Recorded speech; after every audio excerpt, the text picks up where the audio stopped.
Merry meet, guys. Welcome back to Witches of the Moon. I am your Wednesday host, Houston, and this week we are talking about keeping the secrecy in the craft and keeping silent, titled The First Rule of Witch Club.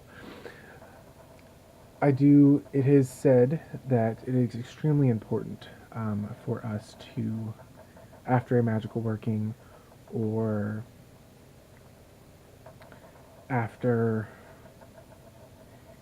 you do anything for yourself or for others, it is noted by many books and many teachers on the craft that you should at least keep quiet about that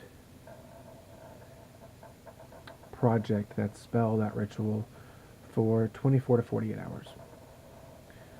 With that being said, let's look at a little bit why you should be quiet, why you should, keep silent, why you shouldn't talk about it. So one of the main reasons is when you first do a spell, at least for me, when I first do a spell, I have the urge to tell people, and I have the urge to want people, or want my special tribe to know what I'm doing, because if they feel something, I want them to know that, I'm sending something to you, yada yada. But in doing that, in telling the person, I have found, in my personal experience, I have found that it lessens the effect of the magic that I want it to happen. So, for me, when I do a spell or ritual, I am quiet. I don't think of it. I don't talk to anybody about it for at least 24 to 48 hours afterwards. And that's not saying that, well, no, that is. So, by doing that, I don't allow others' negative intentions or doubtful thought forms to interject in the energy of that spell. That is one of the reasons why it is a foundation for us to keep silent. It is one of the four sides of the witch's pyramid: to know, to will, to dare, and to keep silent. I believe it's, even though when I get in the mood of the craft, I'm extremely talkative. That's one of the things that I'll keep quiet about. Is when I'm working on particular spell work and when I'm doing particular things. Like there are, I believe, I believe, and from what I understand, there are particular traditions in the craft and magical practice, magical communities that if you don't know anybody, you don't know about that. Like if you don't know the right person, you don't really know about that particular magical practice. It's extremely hard to get into because they want to keep the magical practice. I hope I don't offend anybody. They want to keep it with devout followers instead of letting anyone in. There's an air of secrecy, which makes some people want to get in and understand it more and to follow the ways and keep following. And for some people, they just want to know. I mean, I'm one of the people that I kind of want to know a little bit about everything, but that doesn't always help in the case. So, there are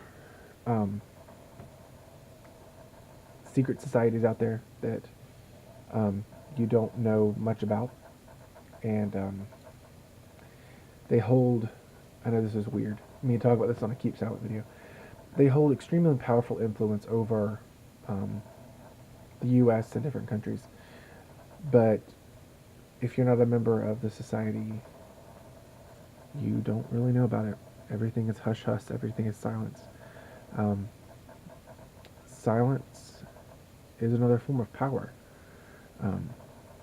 When you don't acknowledge when someone asks you something, or when you keep quiet and hold a secret that someone gave to you, or you hold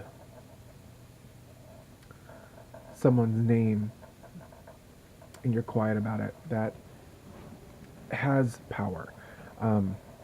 the Druids believed, and many other shamanistic practices believed, that names had power. Ceremonial magicians believe that as well, I believe.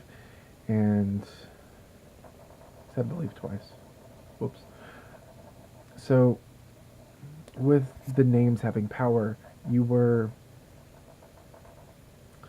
a lot of people, or all people, were given a name by their parents. But when you start the craft, you are encouraged to create a magical name. Um, and the magical name will be only known between you and the gods and the spirits you work with, or maybe a select few friends or people that you trust.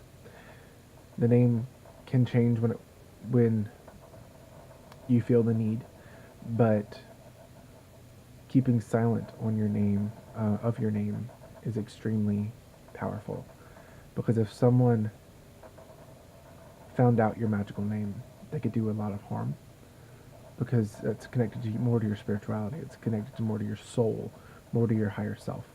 Um, that could be a whole other video in and of itself about magical names and such. But going on about keeping silent, I am talking a lot for a silent video, or keeping silent video.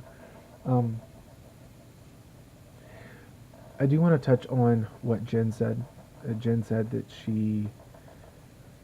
when she has clients for a paranormal investigation or tarot or Reiki or what have you, you have to, and she said, you have to have that sense of trust that whatever happens in the session, you'll tell the person outright what you sense, what you feel, what you're getting information-wise, but also you'll keep that to yourself. You're not going to share it with anyone else.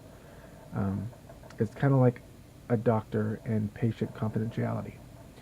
When you start working in the public as a paranormal investigator or a psychic or a healer or a witch, it's not, in my view, it's not ethical to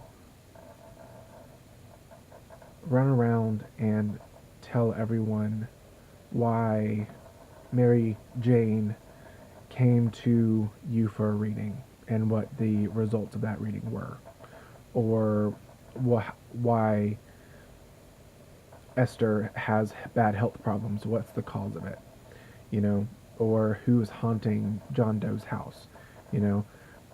Those things should be kept secret. You shouldn't tell anyone, in my opinion, other than your client or the person you are working with. For me, going a little bit off track, but when I have someone in front of me for a tarot or a Reiki session and the session's over, I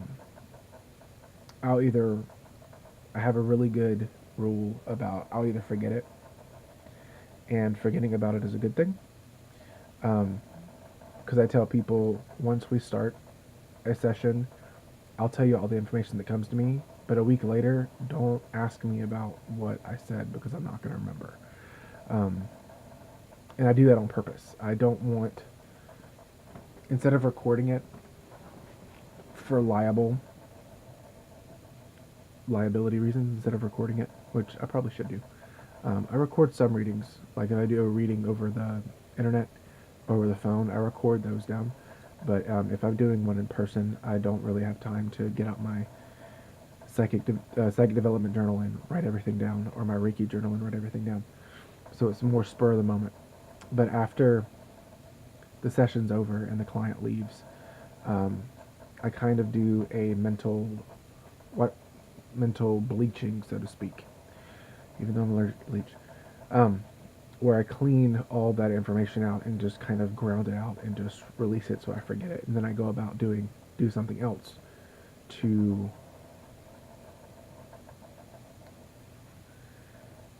forget it more. I guess you could say something fun, something I enjoy, or just go home and relax.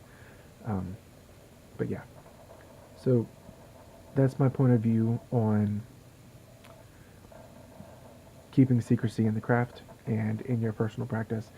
I hope you guys have a great rest of your week, and until next week, many blessings.